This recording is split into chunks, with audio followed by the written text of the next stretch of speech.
اسلام آباد کے مقامی ہوٹل میں منعقدہ تقریب شہداء کانفرنس کی صدارت قائد ملت جعفریہ پاکستان علامہ سید ساجد علی نقوی نے کی، جبکہ مہمان خصوصی ایران کے سفیر رضا امیری مقدم اور سینئر وزیر آزاد کشمیر میاں عبدالوحید تھے۔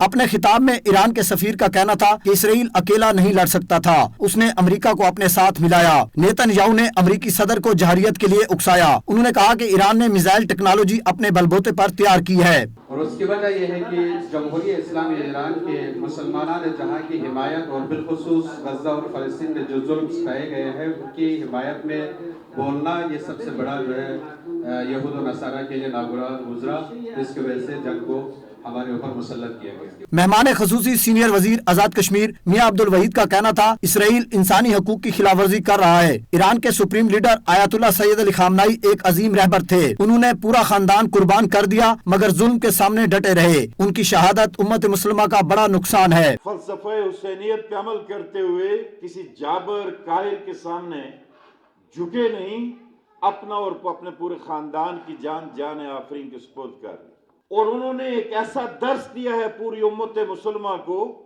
کہ آؤ آگے بڑھو، جابر طاغوتی قوتوں کا مقابلہ کرو۔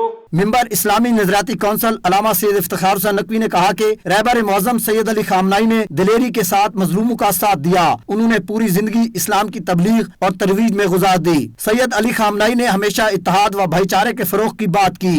جس عظیم شہید کی آج یاد ہم منا رہے ہیں، انہوں نے ہمیشہ بڑی دلیری اور بہادری کے ساتھ مظلوموں کا ساتھ دیا، فلسطین کے مظلوموں کا ساتھ دیا، دنیا بھر کے مظلوموں کا ساتھ دیا۔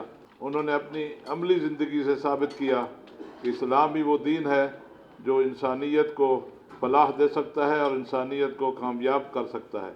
شیعہ علماء کونسل کے مرکزی نائب صدر علامہ عارف حسین واحدی، پی ایف یو جے کے صدر افضل بٹ و دیگر مقررین کا کہنا تھا کہ امریکہ، اسرائیل اور بھارت عالم اسلام کے خلاف سازشوں میں مصروف ہے۔ یہ قربانی، یہ خون، یہ انشاءاللہ اپنے اثرات دکھائے گا، امت مسلمہ میں اتحاد پیدا ہوگا، یہ وہ سیلاب بنے گا جس سے سامراجی قوتیں، یہ قاتل سفاک ٹرمپ اور نتن یاہو اس میں بہ جائیں گے، حق کا علم سر بلند ہوگا۔